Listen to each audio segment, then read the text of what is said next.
अगर तुम ये डिसाइड कर लो कि अब से मेरी लाइफ में सिर्फ अच्छी चीज़ें ही होने वाली है, उसी मोमेंट से यूनिवर्स भी तुम्हारे फेवर में काम करना शुरू कर देता है।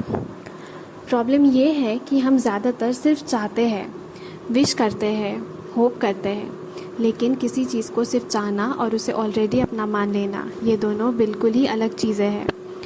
जब तुम यूनिवर्स से रिवॉर्ड एक्सपेक्ट करना बंद कर देते हो और अंदर से ये डिसाइड कर लेते हो कि ये तो मेरा ही है, ये तो होना ही है, तब ना रियलिटी के पास कोई ऑप्शन नहीं बचता सिवाय इसके कि तुम्हारे डिसीजन को रिफ्लेक्ट बैक करे। जब तुम अपने अंदर सर्टेनिटी लेकर चलते हो, तब तुम खुद पर पूरा ट्रस्ट करते हो और तब तुम जो चाहते हो वो पाना सिर्फ टाइम की बात हो जाती है। तो इस वीडियो में मैं ये शेयर करूँगी कि ऐसा क्यों होता है और मैंने कैसे इस प्रिंसिपल को यूज़ करके अपनी ड्रीम लाइफ क्रिएट की है। तो सबसे पहले ना हम ये समझने से शुरू करते हैं कि हम खुद को लिमिट कैसे करते हैं। हम में से बहुत सारे लोग बचपन से ही कंडीशन किए जाते हैं लिमिटेशंस के साथ कि हमारे लिए क्या पॉसिबल है और क्या नहीं।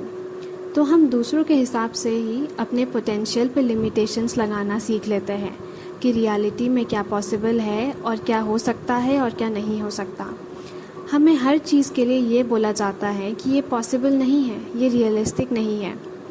ऐसे स्टेटमेंट्स बार बार सुनते सुनते हम अपने ड्रीम्स पर ही डाउट करने लगते हैं, और क्योंकि हम एक ट्रू सेंस में खुद ही अपने ड्रीम्स पे बिलीव नहीं करते हैं, हम कभी वो राइट एक्शंस ले ही नहीं सकते हैं जो हमें उनको लेना है वो अचीव करने के लिए।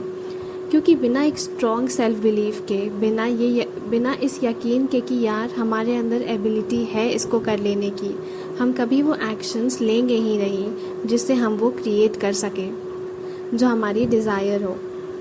इसको ना हम एक एग्जाम्पल से समझने की कोशिश करते हैं।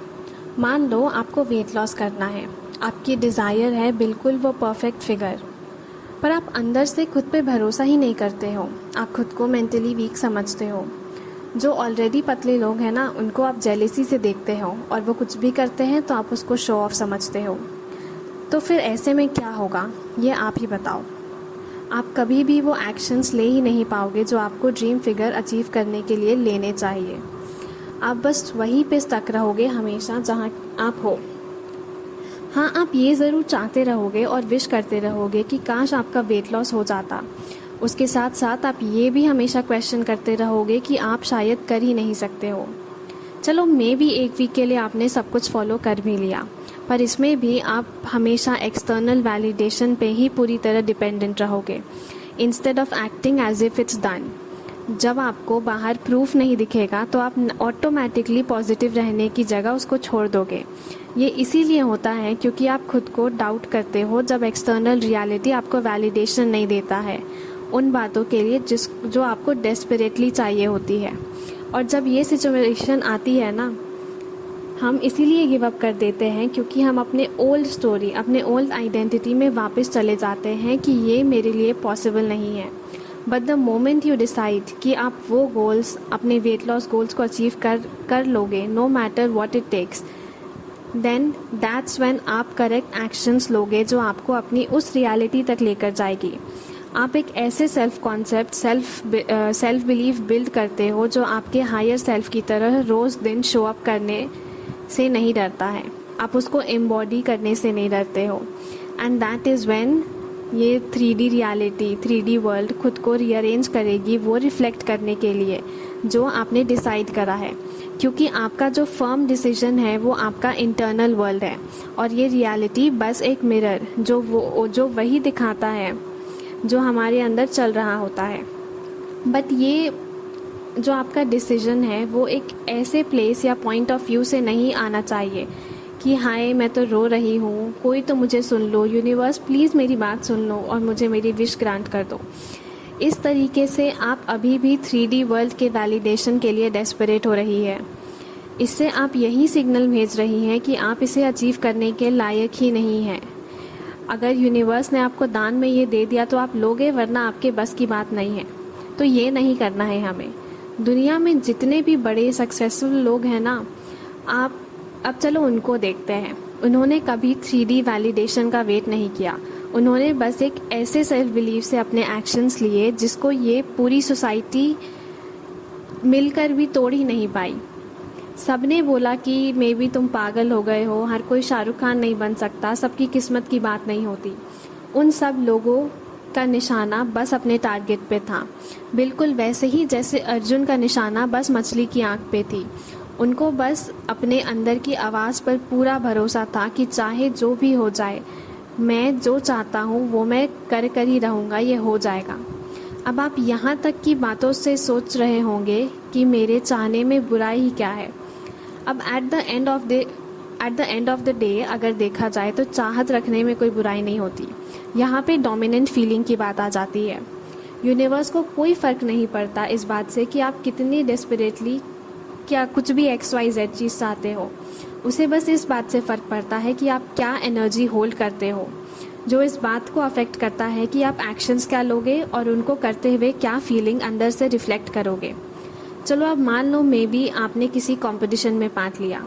इसमें हम 2 सिचुएशन देखते हैं। पहले में कि परफॉर्म करते टाइम आप बिल्कुल कॉन्फिडेंट हो, आप वहाँ एंजॉय कर रहे हो, आपका वो स्टेज हैप्पी प्लेस बन चुका है। तो क्योंकि हमारे नर्वस सिस्टम का प्राइमरी काम है हमें सेफ और खुश रखना, वो ऐसे ही सिग्नल यूनिवर्स को भी भेजेगा। अब दूसरा सिचुएशन हम कंसिडर करते हैं जहाँ पे आपको स्टेज पे जाना पसंद ही नहीं है, वो आपका कंफर्ट जोन से बिल्कुल बाहर है। आपकी सांसें फूलने लगेंगी, स्टेज में चक्कर आने लगते हैं, ऐसा लगता है कि कब यहाँ से उतरूँ। अब मान लीजिए आपकी फटी रहती है बराबर, तो इसमें तो आपकी बॉडी यही सोचेगी कि वो मुश्किल में है और वो ये सोचेगी कि इसे यहाँ से जल्द निकाल लेते हैं और इस सिचुएशन में दोबारा कभी नहीं आना है। तो इसमें आप ही सोचो कि आप क्या सिग्नल दोगे यूनिवर्स को। दोनों ही सिचुएशन में अगर आपने कहीं पार्ट लिया है तो जीतना तो देखो सब चाहते हैं, प्राइज़ लेने की चाहत सबकी होती है, पर इस डिफरेंस ऑफ फीलिंग और इंटरनल स्टेट से दूसरे सिचुएशन में आप वो प्रोसेस ऑफ विनिंग आगे फॉलो ही नहीं कर पाओगे। तो जब हम बहुत ही ज़्यादा डेस्परेटली कुछ चाहते हैं तो हम यूनिवर्स को यही बता रहे होते हैं कि ये हमारे पास नहीं है या इसको पाने की मेरी तो औकात ही नहीं है, क्योंकि ये सिंपल सी बात है, जो हमारे पास नहीं है उसे हम डेस्परेटली वांट कर सकते हैं। और जब मुझे वो चीज़ मिलेगी तभी मैं खुश होंगी, तभी मैं कम्प्लीटली एक्ट एज इफ़ करूँगा, तभी उस एम्बॉडीमेंट में I will show up, right. यही तो हम सोचते हैं, यही तो हम करते हैं। बस 2 kg भी वेट लॉस हो गया ना, उसके बाद मैं कंसिस्टेंट रहूँगी, तब तक थोड़ा सा चीट तो चलता ही है। अभी तक आई रियली होप कि आपको डिफरेंस दिखने लगा हो। इनमें से एक बिलीफ है कि नहीं हो पाएगा और दूसरा ये बिलीफ है कि अब तो कुछ भी हो जाए ये होकर ही रहेगा, जो कि आगे जाकर हमें नेचुरली वो कॉन्फिडेंस और एनर्जी देता है राइट एक्शंस लेने के लिए बिना एग्जॉस्ट हुए, सो दैट हम अपने डिज़ायर्स एक्सपीरियंस कर सकें। तो ज़रूर हम अपने डिज़ायर्स की चाहत रख सकते हैं, पर बिना ये डिसाइड किए कि ये तो मेरा ही है, उसका ज़्यादा कुछ मतलब नहीं बनता है। और हम यही तो कहते हैं ना, द प्रोसेस ऑफ बिकमिंग। मंजिल की चाहत से ज़्यादा सफ़र एंजॉय करो। और यहीं पर हम गलती भी करते हैं कि हमें बस एंड रिज़ल्ट चाहिए, सफ़र जाए भाड़ में। और ये एक बहुत बड़ा रीज़न है कि हम ऐसे लाइफ में स्टक हैं जहाँ हम खुश ही नहीं हैं। बहुत लोग ये सोचते हैं कि ये मिल जाए, वो मिल जाए, then I will be happy, फिर आई विल शो अप। यही वो एक एटीट्यूड है जो सक्सेसफुल और बाकी लोगों को अलग करता है। सक्सेसफुल लोग ये सोचते हैं कि मैं बहुत खुश हूँ ऑलरेडी, कि ये तो मेरा ही है, मुझे इसके लिए काम करने का चांस मिल रहा है, मैं बहुत खुश हूँ कि मेरा वेट ऑलरेडी ये है जो भी मेरा गोल है, मुझे बस एक मौका मिल रहा है सेल्फ लव सीखने के लिए, अपनी बॉडी पे काम करने के लिए, खुद को प्यार एक्सप्रेस करने के लिए। यही आगे जाकर आपका एक्सपीरियंस क्रिएट करेगी। तो आई होप कि ये वीडियो आपके लिए यूज़फुल रहा होगा और आपको कुछ सीखने के लिए मिलेगा। तो इसको प्लीज़ लाइक और शेयर ज़रूर करना और इसको एक ऐसे इंसान के साथ शेयर करो जिसे तुम्हें लगता है कि ये सुनने की ज़रूरत है। और ऐसे ही इन्फॉर्मेटिव वीडियो के लिए स्टे ट्यून्ड।